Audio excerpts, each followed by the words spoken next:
For me, it's not just about the adoption and the technology in place, but they also probably had, the processes and the understanding of how within that digitalization strategy they may need to rethink some of the most fundamental processes that we when I started writing about field service, we were talking about, do we go from cost center, and now, only a decade later, it's like, well, that's pretty much a given conversation.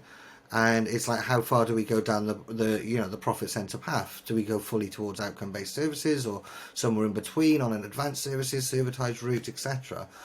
But with digital transformation, again, I think those companies that are more mature in that path, they've confronted some of the conversations around rethinking their approach to service. And I think that probably is what gave them the head start in understanding how they can utilize and fit in remote resolution within the wider, more holistic service portfolio.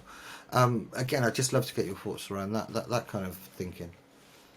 Yeah, I think obviously it's a bit of a cliche to say that, but it's definitely going to be the new normal, where lots of other companies that didn't have that high level of maturity and all the competencies in place, they see what, for example, their competitors are able to do, and it's just not optional anymore. You have to step up, and particularly in this type of situations, those companies that were not able to support their customers adequately in these times, they have also lost business, undoubtedly. I mean, the study doesn't tell us that. We're really focused on the facts, so we didn't get all the sort of best practices behind the facts. That was not the focus of the benchmark. But one of the key things that we have seen is that if you look at the cost, so the productivity for each remote intervention, in 1 year time, the best-in-class companies, they have significantly reduced that. So significantly, what I talking about here, they have reduced it by 7%. And you may say, well, that's not a lot. So the average cost 12 months ago was 184 euros for every remote intervention. So bear in mind, this is complex machinery. And now it's 171 euros. So you may say, okay, 7% productivity improvement is not earth-shocking. But bear in mind, this was during a pandemic. And in very, very challenging situations. So I think that's an important thing to remember. Also, some other things came out where you have to find an explanation for it. But so the first line costs for remote intervention actually increased, and by at least 30%. In absolute terms, it's a small amount, so it went from 13 euros to 16 euros. And these are like the very short, easy fix remote interventions. Now, what has actually happened there is that those companies that were already good, for example, they had a good knowledge management process and system, they were able to push more of the issues to the first line.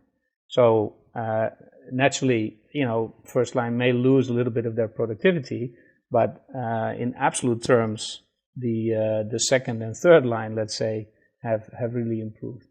So I think that that companies, many of the companies, and I dare to say the majority of the companies that have been in, let's say, field service and for many years, they have sort of made a very quick improvement in 1 year.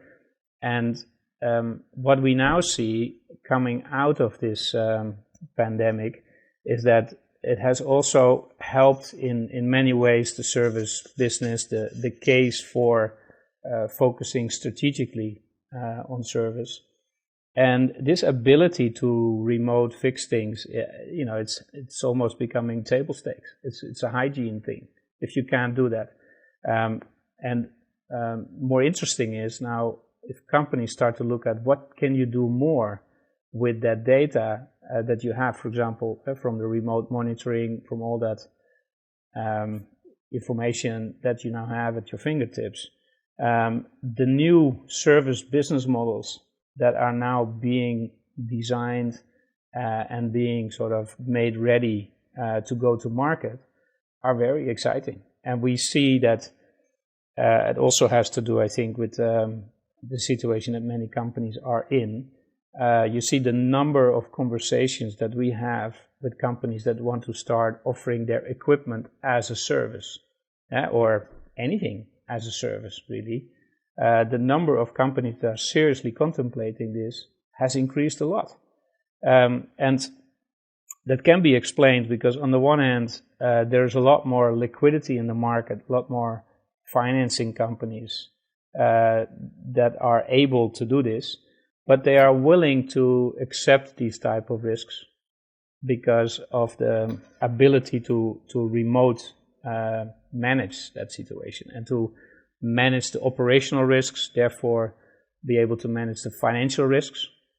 And there's a lot of benefit for them, let's say commercially, because if you are one of the first in your market to offer your equipment as a service, you typically see an enormous gain in market penetration as well. Now, all of that has become possible because of that strategic focus on the service business and targeted investments in building those capabilities, and all those companies now taking the next step. So it's a very exciting time, I would say.